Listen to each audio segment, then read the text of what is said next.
दोस्तों, आज मैं आपके लिए एक सुपरनैचुरल हॉरर मूवी लाया हूँ जिसका नाम है एवा's पोजेशंस। ये मूवी 2015 में रिलीज की गई थी। फिल्म के स्टार्ट में हम एक प्रीस्ट को एवा का एक्सोर्सिज्म करते हुए देखते हैं। एवा को बेड के साथ बांधा गया था और उसके फैमिली मेंबर्स भी वहां पर थे। काफी देर फाइट के बाद प्रीस्ट डीमन को एवा के अंदर से निकाल देते हैं। देन वो एवा को बताते हैं कि मेरा नाम फादर मेरिनो है और मैंने अभी तुम्हारा एक्सोर्सिज्म किया है। तुम्हें एक एंशिएंट डीमन ने पोजेस कर रखा था। ये सुनकर एवा काफी हैरान होती है। उसे फादर की बातों पर यकीन नहीं हो रहा था। फादर बताते हैं कि मुझे तुम्हारी फैमिली ने तुम्हारी हेल्प के लिए बुलाया था। फिर वो दोनों मिलकर प्रे करते हैं। उसके बाद एवा दूसरे रूम में जाती है जहां उसकी फैमिली थी। सब लोग उसे वेलकम करते हैं। डिनर के टाइम पर मॉम उसे बताती हैं कि तुम 28 दिन तक पोजेस्ड थी। उसकी फैमिली को लगता था कि एवा के ड्रग्स लेने की वजह से डीमन ने उसे पोजेस किया था। एवा अपनी फैमिली से अलग रहती थी और उसकी इस हालत की वजह से सब यहाँ आए हुए थे। और अब क्योंकि एवा ठीक हो चुकी थी, इसलिए डिनर के बाद वो सब लोग वहाँ से चले जाते हैं। मगर जाते हुए वो एवा से कहते हैं कि तुम्हारा अपार्टमेंट बहुत गंदा है, अपना लाइफस्टाइल ठीक करो। अगले दिन एवा अपने लॉयर से मिलने जाती है जो उसे कुछ वीडियोस दिखाते हुए बताता है कि पोजेशन के टाइम एवा पर बहुत सारे चार्जेस लगे हैं, लाइक असॉल्ट, प्रॉपर्टी डैमेज और नारकोटिक्स वगैरह, और इनकी वजह से उसे जेल जाना पड़ेगा। लॉयर कहता है कि तुम्हारे पेरेंट्स चाहते हैं कि तुम्हें जेल से बचाने के लिए किसी फैसिलिटी में भेज दिया जाए जो एक्स पोजेस्ड परेशान लोगों के लिए होती है। मगर ये एवा को ठीक नहीं लगता, तो लॉयर उसे एक थर्ड ऑप्शन के बारे में बताता है, स्पिरिट पोजेशन एनोनिमस। ये चर्च की एक एसोसिएशन थी जिसे गवर्नमेंट फंड करती थी। वो कहता है कि वहां तुम्हें एक ट्रीटमेंट करवाना होगा जिसके बाद तुम्हारे ऊपर लगे सब चार्जेस खत्म कर दिए जाएंगे। वो उसे इस बारे में पढ़ने के लिए एक बुक भी देता है। एवा उसके इस थर्ड ऑप्शन पर मान जाती है। अगले सीन में वो अपने अपार्टमेंट जा रही होती है तो उसे बिल्डिंग में एक लड़की का विजन आता है जो बाद में गायब हो जाती है। एवा उसे इग्नोर करके अपने अपार्टमेंट में चली जाती है। देन हम देखते हैं कि वो अपने बॉयफ्रेंड कार्ल के साथ कांटेक्ट करने की कोशिश करती है मगर कोई रिस्पॉन्स नहीं मिलता। इसी तरह पोजेशन की वजह से उसकी जॉब भी चली गई थी और सब फ्रेंड्स भी उससे दूर हो चुके थे। एक सुबह एवा को सोफे पर से वॉच मिलती है जिस पर कॉर्नार्ड नाम एनग्रेव्ड था। एवा को समझ नहीं आता कि कॉर्नार्ड कौन है। अगले सीन में वो अपनी फ्रेंड्स को कॉल करके अपने ठीक होने का बताती है और उनसे मिलने का कहती है। उसे लॉन्च के कारपेट के नीचे काफी सारे ब्लड स्पॉट्स भी मिलते हैं जिन्हें देखकर एवा काफी शॉक्ड होती है। रात को उसकी दो फ्रेंड्स मिलने के लिए आती हैं और उसे बताती हैं कि पोजेशन के टाइम एवा ने काफी वियर्ड चीजें की थी, इसलिए काफी फ्रेंड्स उससे नाराज हैं। ये सुनकर एवा को काफी दुख होता है और उसकी तबीयत खराब होने लगती है। उसे कुछ आवाजें भी आ रही थीं, मगर वो खुद को कंट्रोल करके फ्रेंड्स को वहां से भेज देती है क्योंकि वो लोग उसकी तबीयत को देखकर डर गई थीं। अगली सुबह एवा स्पिरिट पोजेशन एनोनिमस की ग्रुप मीटिंग में जाती है जिसे एक बंदा टॉनी लीड कर रहा था। वहां पर एक लड़की को डीमन ने पोजेस किया था और वो अजीब बिहेव कर रही थी। अचानक से टॉनी उसके गले से नेकलेस उतारता है तो वो नॉर्मल हो जाती है। उसके बाद एवा टॉनी से मिलकर उसे लेट आने के लिए अपोलोजाइज करती है और पूछती है कि वो नेकलेस कैसा था, जिस पर टॉनी बताता है कि उसे स्पिरिट स्टीपर कहते हैं, जिसे पहनने से स्पिरिट या डीमन दोबारा आपके अंदर आ जाता है जिसने आपको पोजेस किया था। पोजेस्ड हालत में अगर कोई इस नेकलेस को खुद उतार कर फेंक दे तो इसका मतलब है कि उसकी ट्रेनिंग कंप्लीट हो गई, लेकिन अगर किसी का नेकलेस मुझे उतारना पड़े तो इसका मतलब है कि उसकी थेरेपी अभी और चलेगी। उसके बाद टॉनी एवा के साथ एक ऐसे रूम में जाता है जहां 1982 से लेकर अब तक के सब पेशेंट्स की फाइल्स और रिपोर्ट्स रखी गई थीं। टॉनी एवा को उसके प्रीस्ट की रिपोर्ट देता है जिसमें एवा के पोजेशन की सब बातें लिखी थीं। एवा बताती है कि मुझे अभी तक अजीब से विजन्स और नाइटमेयर आ रहे हैं, जिस पर टॉनी कहता है कि वो डीमन वापस आना चाहता है। उसके बाद एवा नफूला डीमन पर सर्च करती है जिसने उसे पोजेस कर रखा था। उसके बारे में लिखा था कि वो एक 6 फीट टॉल डीमन है जो कि ड्रैगन, बर्ड और गॉड का हाइब्रिड होता है और वो हर वक्त एक ड्रम उठा कर रखता है और ड्रम की आवाज उसके आने का सिग्नल होता है। उसके बाद एवा कुछ लोगों से मिलती है जिन्हें उसने पोजेशन के टाइम डैमेज किया था, जैसे कि एक डॉक्टर की उसने उंगली खा ली थी और एक आदमी का सर फोड़ दिया था। वो आदमी बताता है कि तुम बार बार लैटिन में एक ही बात बोल रही थी जिसका मतलब था कि मुझे तुम्हारे दर्द की भूख है। ये सब सुनकर एवा काफी हैरान होती है। अगले दिन एवा दोबारा अपने बॉयफ्रेंड कार्ल से कांटेक्ट करने की कोशिश करती है मगर वो बोलता है कि दोबारा मुझे फोन ना करना, हमारे दरमियान सब खत्म हो चुका है। इसके बाद एवा काफी उदास होती है तो उसकी बहन उसे तसल्ली देती है। अगले सीन में एवा टोनी की क्लास में बाकी पेशेंट्स को अपना इंट्रोडक्शन करवाती है और साथ में नेफोला डीमन के बारे में भी बताती है, जिसके बाद बाकी पेशेंट्स भी अपने डीमंस का बताते हैं। एवा उन लोगों को वो वॉच भी दिखाती है जो उसे अपने घर से मिली थी और उन ब्लड स्टेन्स के बारे में भी बताती है। वहाँ पर एक लड़की एवा को बताती है कि ये वॉच चेरी 4 की है और वो उसे उस आउटलेट का एड्रेस भी बताती है। मीटिंग के बाद एवा वहाँ की एक लड़की हेजल से मिलती है जो कि टोनी का वो नेकलेस लेकर अपने डीमन को वापस लाना चाहती थी, क्योंकि उसे लगता था कि डीमन और उसमें कोई स्पेशल कनेक्शन है और वो उसकी प्रेजेंस को एंजॉय करती थी। एवा को हेजल की बातें काफी अजीब लगती हैं। देन एवा को एक टॉय शॉप पर वो बियर नजर आता है जो उसने विजन में बच्ची के हाथ में देखा था, तो वो उसे ले आती है। घर पर उसकी सिस्टर और उसका फियांसी सेटिंग करने में एवा की हेल्प करते हैं। यहाँ पर हमें पता चलता है कि वो एवा के बचपन का विजन था और वो बियर उसके ग्रैंडपा ने उसे दिया था, लेकिन अब पोजेशन के बाद से एवा को घर में वो बियर मिल नहीं रहा था, इसलिए वो उस जैसा न्यू ले आई थी। तभी अचानक से एवा को ड्रम की आवाज आती है और उसको चक्कर आने लगते हैं, जिसके बाद वो बेहोश हो जाती है। देन नाइटमेयर में वो बियर एवा से बात करता है। वो बोलता है कि अगर हम केयरफुल ना रहे तो उसे पता चल जाएगा कि क्या हुआ था। अचानक से वो बियर जली हुई हालत में आ जाता है और तभी एवा की आंख खुलती है।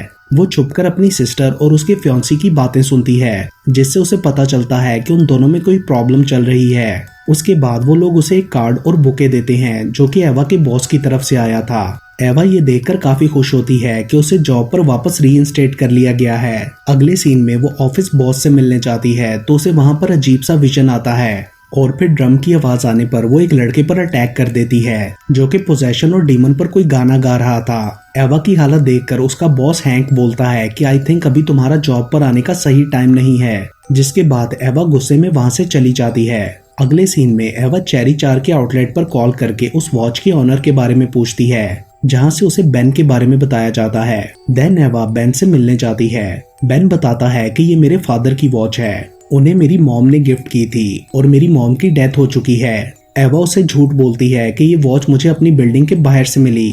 वो बेन से कहती है कि मैं तुम्हारे डैड को नार्ड से मिलना चाहती हूँ, जिस पर बेन बोलता है कि वो बिजनेस के लिए कहीं गए हैं। तभी एवा को एक पेंटिंग में डिमोनिक आइज नजर आती हैं और वो वहां से चली जाती है। उसके बाद वो अपनी सिस्टर के कहने पर एक लड़के को डेट करती है, लेकिन एवा की पोजेशन के बारे में जानते ही वो लड़का वहां से भाग जाता है। थेरेपी क्लासेस के टाइम एवा को स्ट्रम बियर का क्रीपी विजन आता है और वो अपसेट हो जाती है। रात को एवा के घर उसकी मॉम आती हैं। वो एवा के लिए कुछ सप्लीमेंट्स लाई थी। एवा उनसे ब्लड स्टेन्स के बारे में पूछती है और कहती है कि ये मेरी थेरेपी का हिस्सा है कि मुझे उन दिनों की हर बात का पता हो, मगर उसकी मॉम उसे कुछ नहीं बताती। अगले सीन में टोनी एवा को बताता है कि ब्लैक मैजिक के थ्रू भी डीमन को किसी की बॉडी में एंटर करवाया जा सकता है, लेकिन तुम्हें खुद को इतना स्ट्रॉन्ग बनाना होगा कि कोई चाहकर भी ऐसा ना कर सके। उसके बाद रोड पर जाते हुए एवा के सामने एक आदमी नाइफ लेकर आ जाता है और कहता है कि तुमने मेरा कान खाया था, इसलिए मैं अब तुमसे बदला लूंगा। और फिर वो एवा के हाथ पर कट लगाकर उससे पैसे छीनकर भाग जाता है। देन क्लास में एक लड़की डीमन से लड़ते हुए नेकलेस उतार कर डीमन को हरा देती है, जिसकी खुशी में वो सब लोग पार्टी करते हैं। वहां पर एवा टोनी को उस रोड वाले आदमी के बारे में बताती है, जिस पर टोनी कहता है कि वो कोई पिंप लगता है, इसलिए उसने तुम्हारे अगेंस्ट चार्जेस नहीं करवाए थे। एवा ये भी बताती है कि उसने किसी प्रोस्टिट्यूट नोएल का भी बताया था, तो टोनी कहता है कि तुम्हें उस लड़की से मिलना चाहिए, जिसके बाद एवा अपने लॉयर जेजे से मिलकर उसे उस प्रोस्टिट्यूट को ढूंढने के लिए कहती है। उसके बाद बेन कॉल पर एवा से मिलने के लिए कहता है, क्योंकि वो उसे वॉच के लौटाने पर थैंक यू कहना चाहता था। एवा उससे मिलने चाहती है तो वो बोलता है कि मेरी आर्ट गैलरी में से तुम कोई भी painting as a thank you gift रख सकती हो, और वहाँ पर वो स्वान और लीडा की पेंटिंग चूज करती है। वहाँ वो कोनार्ड की फोटो भी देखती है। बेन बताता है कि मेरे डैड अक्सर बाहर रहते हैं और पीछे बिजनेस मैं संभालता हूँ। तभी जेजे की कॉल आती है और वो एवा को उस प्रोस्टिट्यूट का एड्रेस बताता है, तो वो जल्दी से बेन को बाय बोलकर वहाँ से आ जाती है और नोएल से मिलने जाती है। वहाँ सब लड़कियाँ एवा को पहले से ही जानती थी। नोएल एवा को उस रात वाली जगह पर ले जाती है, मगर एवा बोलती है कि मैं तब पोजेस थी और मुझे कुछ भी याद नहीं। मैं बस ये जानना चाहती हूँ कि उस रात क्या हुआ था और मैंने तुम्हें क्या बोला था, तुम मुझे मिली कैसे थी। जिस पर नोएल बताती है कि उस रात मैं यहाँ किसी के साथ थी तो तुम जंप करके अंदर आ गई। तुम उस आदमी को पहले से फॉलो कर रही थी और मुझे लगा था कि तुम उसकी बीवी या गर्लफ्रेंड हो। जिस पर एवा पूछती है कि क्या उसका नाम कोनार्ड था, मगर नोएल को उसका नाम नहीं पता था। तब एवा उसको अपना नंबर देकर कहती है कि अगर उस आदमी के बारे में कोई इन्फॉर्मेशन मिले तो मुझे जरूर बताना। अचानक से वहाँ वो पिंप एस्कोबार आ जाता है और वो एवा को पकड़कर कहता है कि तुम दोबारा यहाँ मत आना। ये कहकर वो उसे पंच मारता है। उसके बाद एवा हेजल से मिलती है जो उसे दोबारा कहती है कि मैं अपने डीमन को वापस लाना चाहती हूँ, इसमें तुम मेरी मदद करो। पहले एवा को टोनी का रूल तोड़ना सही नहीं लगता, लेकिन फिर हेजल के इंसिस्ट करने पर वो मान जाती है और हेजल की बताई हुई शॉप से स्पेल का सामान लेने के लिए जाती है। शॉप ओनर उसे वार्न करती है कि ये सब ना करे क्योंकि ऐसी फोर्सेस अपना मार्क छोड़ जाती हैं। मगर एवा फिर भी सारी चीजें लेकर आ जाती है और वो दोनों मिलकर वो ब्लैक मैजिक का रिचुअल परफॉर्म करती हैं। हेजल एवा को अपनी डॉल चलाने का कहती है और बताती है कि होस्ट की फेवरेट चीज को भी सेक्रीफाइस करना पड़ता है, जिसके बाद हेजल पोजेस्ड होकर एवा की तरफ बढ़ने लगती है, जिससे वो बुरी तरह डर जाती है। मगर तभी हेजल उसे छोड़कर वहां से भाग जाती है। देन एवा उसे ढूंढने के लिए पीछे जाती है। रास्ते में वो देखती है कि हेजल ने एक लेडी के बाजू पर काट लिया था। वो फादर को कॉल करके हेजल के बारे में बताती है। तभी उसे वहाँ बेन मिलता है जो कि उसकी बिल्डिंग के बाहर खड़ा उसकी पेंटिंग लाया था। एवा उसे अंदर ले जाती है। वो पूछता है कि तुम इतनी जल्दी में वहाँ से क्यों चली गई थी, मगर एवा कुछ नहीं बताती और फिर वो दोनों एक दूसरे के काफी करीब आते हैं। मेकआउट करते हुए एवा को डीमन का विजन आता है और ड्रम की आवाज भी आती है। उसके बाद एवा बेन को बता देती है कि मुझे अपने घर के अंदर से वो वॉच मिली थी, मतलब कॉर्नार्ड यहाँ आया था। और इससे पहले कि वो कोई और बात करते एवा को कॉल आती है कि हेजल हॉस्पिटल में है। देन एवा बेन के साथ हॉस्पिटल जाती है। वहाँ पर फादर भी थे जो उसे बताते हैं कि हेजल को फैसिलिटी ले जाया जा रहा है और वो तुमसे बात करना चाहती है। हेजल उसे सॉरी करते हुए बताती है कि मेरे डीमन एबाडॉन ने मुझे स्ट्रॉन्ग बना दिया है। अब की बार पोजेशन के टाइम की हर चीज मुझे याद है। वो एवा के साथ अपनी फीलिंग्स शेयर करते हुए कहती है कि तुम मुझ पर बिलीव करती हो, इसलिए मैं तुम्हें हर बात बताना चाहती हूँ। अगले सीन में टोनी एवा को वो नेकलेस पहनाने लगता है तो उसे उसकी गर्दन पर एक मार्क नजर आता है। टोनी समझ जाता है कि एवा को ये मार्क किसी इवल पावर ने दिया है, मतलब वो इवल उसे वीक कर चुका है। तो टोनी कहता है कि मैं अब इस थेरेपी के थ्रू तुम्हारी और मदद नहीं कर सकता। वो बोलता है कि तुमने अपने किसी एक्ट के थ्रू इवल को खुद इनवाइट किया है। जिसके बाद एवा दोबारा उस ब्लैक मैजिक वाली शॉप पर जाती है और उस लेडी को अपना नेक मार्क दिखाकर पूछती है कि ये क्या है, जिस पर वो लेडी कहती है कि मैंने इसके बारे में तुम्हें पहले ही वार्न किया था, तुमने डार्कनेस को बुलाया था इसलिए तुम्हें ये मार्क मिला। अब एवा के पेरेंट्स उसे अजालम भेजना चाहते थे। वो पैकिंग कर रही होती है कि तभी उसे नोएल की कॉल आती है जो कहती है कि मुझे उस आदमी का नाम पता चल गया है, तुम मुझसे मिलने आओ तो मैं तुम्हें बताऊंगी। जिसके बाद एवा अपने डैड से कहती है कि मुझे उस प्रोस्टिट्यूट से मिलने जाना है, आप मेरी मदद करो। तो उसके डैड मान जाते हैं कि ठीक है तुम जाओ, मैं कह दूंगा कि तुम भाग गई थी। देन नोएल के पास जाते हुए रास्ते में एवा को एक मास्क वाला आदमी नजर आता है। आगे जब एवा नोएल की कार तक पहुंचती है तो ये देखकर शॉक हो जाती है कि नोएल को मार दिया गया है। मगर एस्कोबार वहां पहुंचकर एवा पर यह कहते हुए नाइफ पॉइंट करता है कि तुमने इसे मारा है, मैं तुमसे बदला लूंगा। तभी पीछे से बेन गन लेकर आ जाता है, जिसे देखकर एस्कोबार भाग जाता है। एवा को लगता है कि बेन उसका पीछा कर रहा था, इसलिए वो उससे नाराज हो जाती है। जिस पर बेन उसे एक्सप्लेन करता है कि जब तुमने कॉर्नार्ड के अपने अपार्टमेंट में होने का बताया तो मैं समझ गया कि तुम खतरे में हो, क्योंकि कॉर्नार्ड बहुत से इलीगल बिजनेसेस में इन्वॉल्व था। वो पैसों के लिए लोगों को मारता था, मतलब उसके थ्रू तुम्हें कोई रास्ते से हटाना चाहता है। हमें पता लगाना होगा कि कौन तुम्हारे पीछे है। मैं तुम्हें प्रोटेक्ट कर रहा था। मगर एवा फिर भी वहां से चली जाती है। उसके बाद वो जेजे के पास जाकर उसे सारी बात बताती है। वो घर नहीं जाना चाह रही थी क्योंकि घर जाते ही उसे अजालम भेज दिया जाएगा। जेजे उसे रूम में रेस्ट करने के लिए कहता है। सोते हुए एवा को डीमन का नाइटमेयर आता है। जेजे ने उसकी फैमिली को वहां बुला लिया था। वहां उसकी बहन का फियांसी रॉजर उसे अजालम छोड़ने के लिए जाता है, मगर एक्चुअल में वो उसे कहीं और ले जाकर सेड्यूस करने लगता है। तो एवा समझ जाती है कि उस रात नोएल के साथ रॉजर था। उस रात उन दोनों ने मेकआउट किया था और तब से रॉजर के दिल में एवा के लिए फीलिंग्स डेवलप हो गई थी। रॉजर ये भी बताता है कि मैं घबरा गया था और इसलिए मैंने कॉर्नार्ड को तुम्हें मारने के लिए हायर किया, लेकिन जब हम वहां पहुंचे तो मैं ये देखकर सरप्राइज्ड हो गया कि तुम जिंदा थी और कॉर्नार्ड मरा हुआ था।